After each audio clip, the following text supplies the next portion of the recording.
नमस्कार, आप देख रहे हैं सोना न्यूज टीवी। तो चलिए रुक करते हैं आज की प्रमुख और बड़ी खबर पर। और मांझी क्षेत्र में लगातार हो रही चोरी और डकैती की घटनाओं से आम लोग परेशान हैं। हालात इतने बिगड़ चुके हैं कि लोग अब जनप्रतिनिधियों से सुरक्षा की गुहार लगाने को मजबूर हैं। कुछ गांव में यज्ञ आयोजन स्थल के पास 2 घरों में चोरी हुई और मांझी बाजार में कई मकानों में सेंधमारी और हाल ही में शास्त्री चौक के पास ज्वेलर्स की दुकान में हथियार के बल पर डकैती की घटना ने ग्रामीणों की चिंता बढ़ा दी है। स्थानीय निवासी ने कहा कि अब तो घर में रात को चैन से सो भी नहीं सकते। पुलिस कुछ नहीं कर रही है। हमने सांसद जी से मदद की गुहार लगाई है। ग्रामीणों ने राज्यसभा सांसद आदित्य प्रसाद साहू से उनके आवास पर मुलाकात की और क्षेत्र में अपराधियों पर लगाम लगाने की मांग रखी।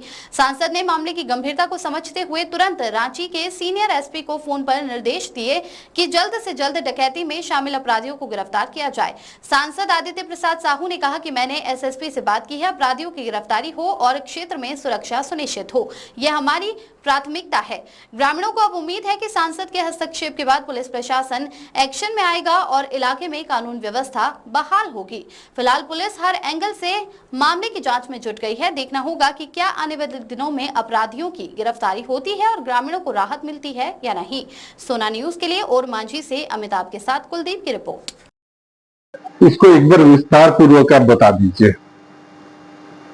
पहले हम दुकान में बैठे थे, उसके बाद 2 आदमी आया मास्क पहन के और हेलमेट पहन के, और आते हुए बोला कि उंगली दो और तुरंत ऐसे रिवॉल्वर टांग दो दोनों। उसके बाद हमसे उलझ गया और उलझ के पीछे ले गया दुकान के थोड़ा बगल जस्ट। अच्छा। और उसको तुरंत 2 और घुसा रिवॉल्वर लेके, और वो लोग है तो मैंने चाबी दो और सामान निकालना शुरू कर दिया और 2 आदमी हमसे उलझ गया, फायरिंग भी किया। और फायरिंग में जब हम बचे तो बंदूक के पीछे से मारा हम। अच्छा। और पीछे से 10-12 बार चोट किया। आपको कहाँ कहाँ चोट लगा? पूरा शरीर में लगा हुआ है। अच्छा। ये सब में है, माथा में टाँका लगा हुआ है। और कोई बात नहीं, छोड़ दीजिए, मुझे कर ये सब शरीर में भी है।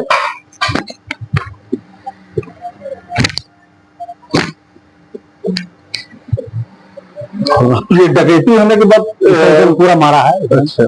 पूरा ब्लैक हो गया पूरा। अच्छा। डकैती होने के बाद उरमांझी थाना कितना देर में पहुंचा? 15 मिनट में पहुंच गया था। डकैती होने के बाद वो लोग गया, तुरंत फोन भी गया और वो लोग आ भी गया तुरंत। अच्छा। सीसीटीवी में क्या मिला अभी तक? सीसीटीवी में जितना हरकत वो लोग चोरी करने के दरमियान में किया है, टोटल फुटेज मिला है।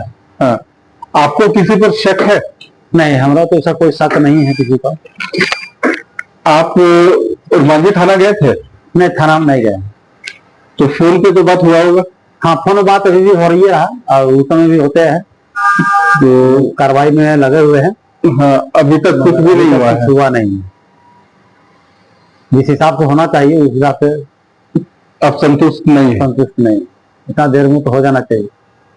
आप उरमांझी थाना के अलावा और कहाँ कहाँ कंप्लेन किए हैं?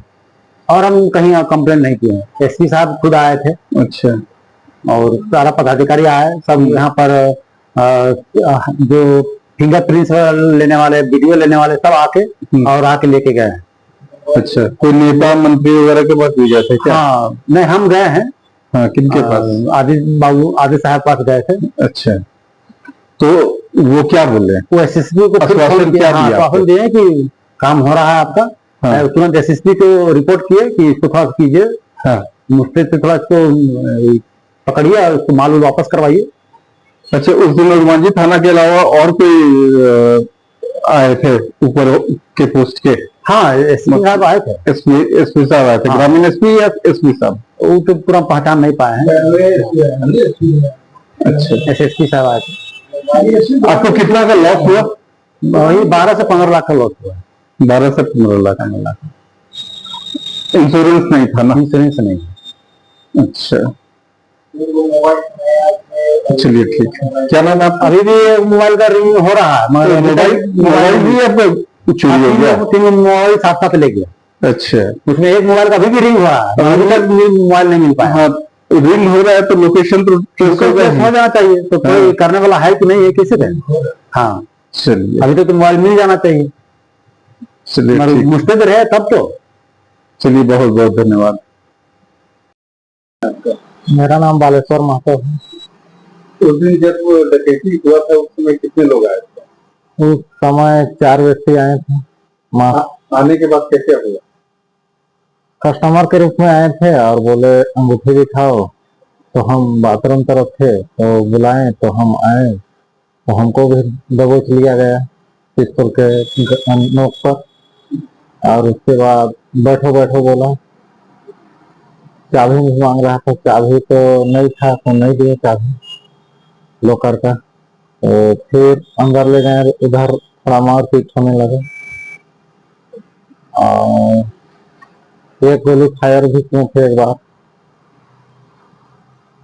पूरा विस्तार से बताइए, उसके बाद क्या हुआ? उसके बाद वो थे, उसको बंदूक के नोक पर पीछे से वार करने लगे, सिर पर, हाथ पैर पर, पैर भी मार रहे थे, हाथ से चला रहे थे और बैठने बैठने बोल रहे थे। और हम लोग को बाथरूम में बंद करने का कोशिश किया जा रहा था, धक्का मुक्की करके। और इधर 2 लोग उधर थे और 2 लोग इधर समेट रहे थे। यहाँ पर कोई कस्टमर थे? कस्टमर तो नहीं थे। अगल बगल आना जाना तो कोई नहीं, बारिश हो रहा था तो आना जाना बंद था। सीसीटीवी चल रहा था पूरा? सीसीटीवी सब चल रहा था। थाना से कौन कौन आए? थाना से आए थे बड़े बाबू और उनके ऑफिसर और कार्रवाई किए। सीसीटीवी देखे? सीसीटीवी भी देखे। क्या मिला उनको, कुछ पता चला? फोटो में कुछ मिला, रिकॉर्डिंग देखा, उन लोग को पता चला क्या क्या उसको वही सब जाने। आपको क्या लगता है लोकल है या बाहर के? इतना तो अनुभव नहीं है। क्या नाम है आपका? बालेश्वर महतो। कहाँ गए? दरदाग। आप लोकल ही हैं? जी। आपको नहीं लगता है ये लोकल के साथ इस तरह का कोई शंका मिलता? हमको तो नहीं पता उतना। तो नए ब्लॉक चौक जैसा जगह पे जहाँ भीड़ भाड़ रहता है और थाना के नाक के नीचे ऐसा हो जाए, इसके बारे में आप क्या कहेंगे? देखिए, इस प्रकार की घटना को देखकर सुनकर हम लोग बहुत प्रसन्न हैं, क्योंकि इतनी बड़ी घटना आज तक रोमांचन में कभी नहीं हुई थी हम लोग के याद से। पहली बार भीड़ भाड़ वाला जगह ब्लॉक चौक है, वहां पर दिन दहाड़े डकैती लोग करके भाग गए। तो प्रशासन को चिंता करनी चाहिए कि जो मांझी का नाक है ब्लॉक चौक, वहां जब दिन दहाड़े चोरी हो रही है राजधानी से सटा हुआ थाना में, तो और जगह क्या स्थिति होगी। इसलिए विशेषज्ञों ने तुरंत बात की है, कहा कि तुरंत अविलंब चोरों को गिरफ्तार करें ताकि जनता को प्रशासन के प्रति विश्वास और भरोसा बना रहे। और फिर हमारे खुद अपने गांव में जब शहनाज अख्तर जी के हम लोग कार्यक्रम का उस रात में 2 घरों में चोरी हो गई, तो हमने दरोगा से भी कहा है, एसएसपी से कहा कि ऐसे लोगों को अविलंब गिरफ्तार करें। तो अपराधी बेखौफ होगा कि किसी भी घर में घुस करके डकैती करेंगे, उन लोगों का मनोबल बढ़ता चला जाएगा और पुलिस प्रशासन का मुस्तैद रहेगा। तो पुलिस प्रशासन जब से नए दरोगा आए हैं तब से यहाँ क्राइम बढ़ गया, उस मैटर में क्या बोलेंगे? देखिए, आप जान ही रहे हैं कि इस राज्य की स्थिति क्या है। और राघवी जी आगे देखो,